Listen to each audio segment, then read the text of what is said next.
Good morning, Chairman Perry and members of the Senate Select Committee on Disaster Preparedness and Flooding.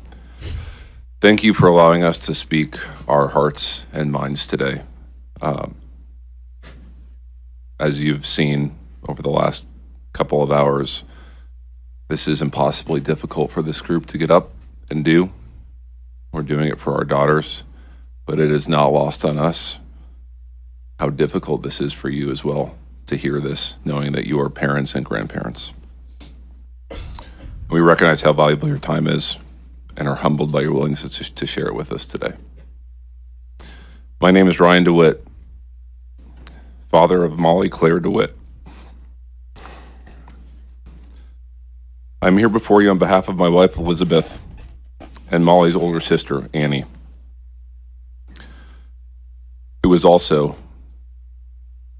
at Camp Mystic, and by the grace of God, is still with us. And Chairman Perry, I appreciate you recognizing that at the front half of this, but I want to correct you and say it's hundreds of children. My oldest daughter was in rec hall on the second floor catwalk, water at her ankles. This is a child who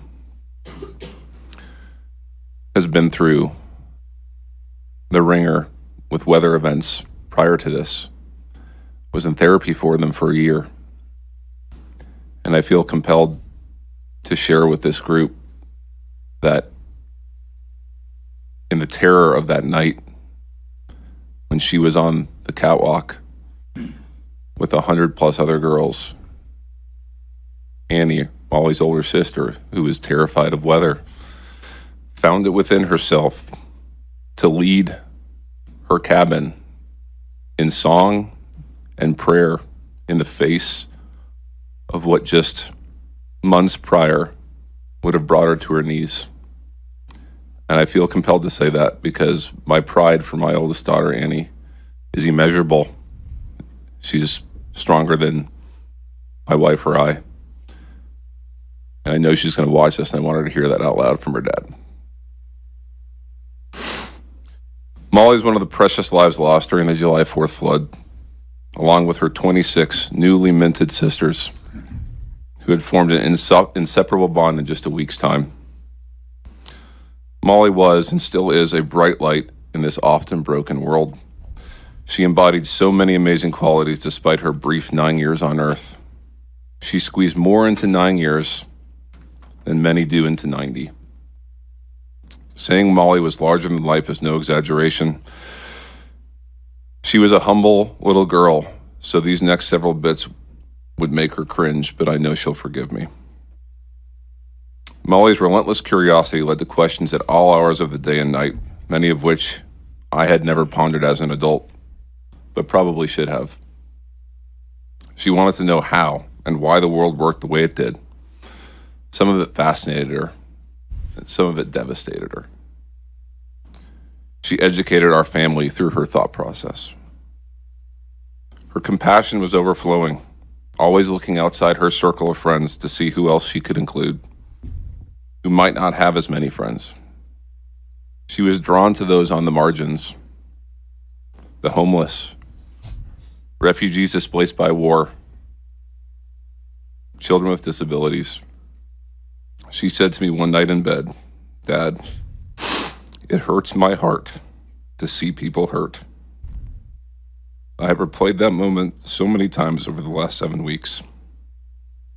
Her generosity followed her compassion, often coming home from school and asking if we could buy things on Amazon for students that couldn't afford what we could. She would get very upset with me for not emptying my entire wallet for every homeless person we encountered. Her creative spirit was ever present, which she inherited from her mom. She planned to take over Elizabeth's interior design business when she got older, while running a taco shop on the side to appease Dad's career in the food industry. Her conviction was unwavering. What others thought and felt mattered deeply to Molly, but did not necessarily drive her decisions.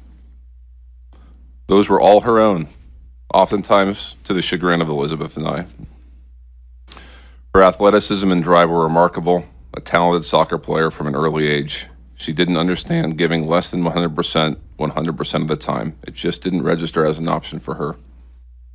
That was evident in everything she did. Her faith in God was deep and unwavering, which Elizabeth and I always emphasize as important, but something that she took to another level all on her own. We continue to find notes and papers of prayers that she wrote to herself that are evidence of her love for our Lord. Molly was radiant, stunning in a way that went far beyond her appearance. Her beauty wasn't just seen, it was felt. Her expressive face told stories of joy, mischief, compassion, and light. Her vivid blue-green eyes held remarkable depth, connecting especially with those who felt unseen.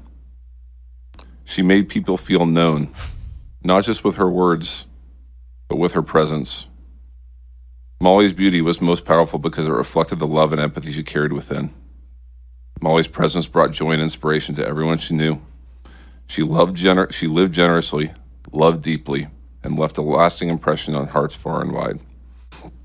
And most importantly, Molly was in ongoing awe of her older sister Annie, every minute of every day. Annie taught her things Elizabeth and I could not. Molly was her biggest fan and always will be. The joy on her face when Annie allowed her to hang with the older girls cannot be put into words.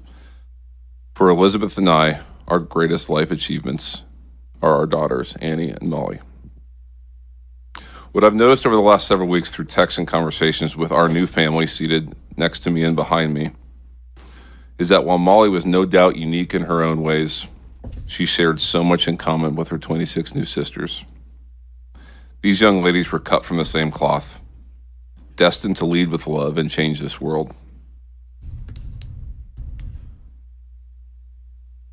And the two counselors from Bubble Inn, and I don't want this to take away from the counselors from Twins, who, as has been previously stated, did everything they knew to do and followed directions.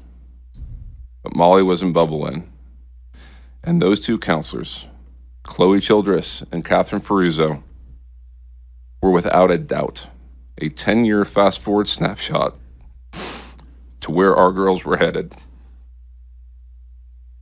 They were both set to start classes here in Austin this coming Monday. They were loving, strongly rooted in their faith, and selfless. They will forever be heroes in our hearts. When we dropped Molly off at camp, Annie had been for the last 3 years, and on the ride there, she kept on saying, and looking at the clock, she knew she was getting dropped at 10 a.m. She kept on saying, "Oh, only 45 minutes till I don't see you guys for a month. Only 30 minutes till I don't see you guys for a month." We got out of the car. I gave Annie a big hug. She had been through this before. She looked me in the eyes and said, "I got this, Dad." She was homesick every time and worried every time, but she always pushed through. My goodbye with Molly is something I will never forget. She walked up to me. I was on one knee. She gave me a big hug. She pulled back. She grabbed me by both arms, and she looked me directly in the eye. No less than 10 times, with eye contact I had never experienced from this little girl. She said, "I love you, Dad. I love you, Dad. I love you, Dad." While I'm so grateful for that goodbye, that moment haunts me today, because shortly thereafter, I pulled the car farther, and I was told, as I'm crying, "We got her. She's safe." We drove out of camp. I'm a wreck. And I looked at my wife, Elizabeth, and I said, "I don't think we should go out of town overseas." And my worry was something would happen to us on the plane in another country, that we wouldn't be able to go back and pick our daughters up. And never in my wildest nightmares did I think that this is what was going to occur. In short, on July 4th, the world lost 27 lives that were destined to change our landscape forever in their own unique ways. The biggest tragedy is that it never should have happened. This was 100% preventable.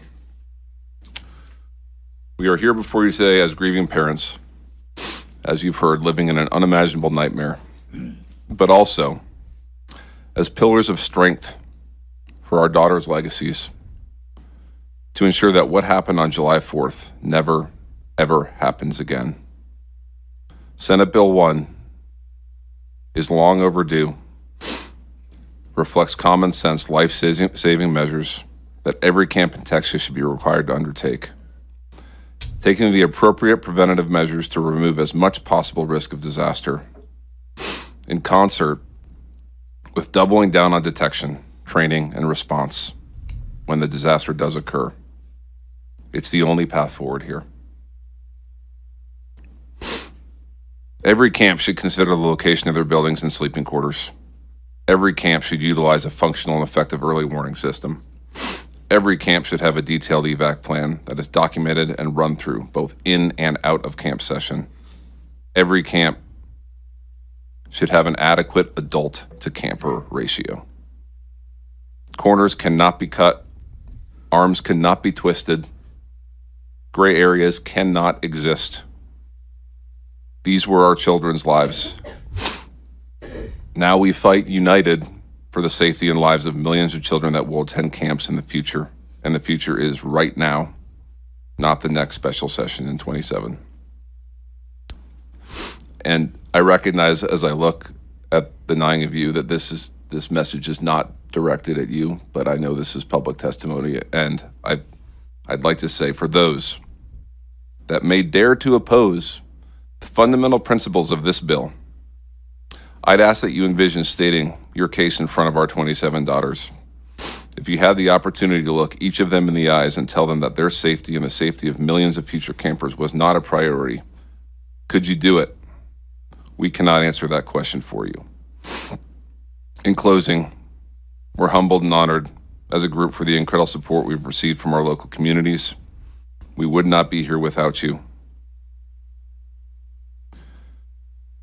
I drew some inspiration from a quote that Governor Abbott uttered during his own personal story of overcoming a life-altering accident.